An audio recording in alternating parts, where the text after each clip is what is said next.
22 oktyabr 2025-ci il əslində biz bu cür xəbərləri Statinfonun səhifəsində yayınlamırıq. Amma söhbət burada 50.000 manatdan gedir. 50.000 manatlıq avtomobildən bir iş adamı bu 50.000 manatı, bu avtomobili bir kasıba yox, imkansıza yox, müğənni, kifayət qədər imkanı olan, atası, anası tanıyırsınız, Musa Musayev, Təranə Musayeva, onun qızına hədiyyə eləmək istəyib.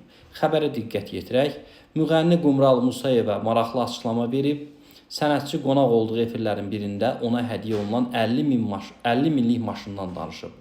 Bəli, mənə 50.000 AZN dəyərində avtomobil hədiyyə olunub, tanınmış iş adamıdır, özü də xanımdır. Öncə yazmışdı, daha sonra məni yığdı.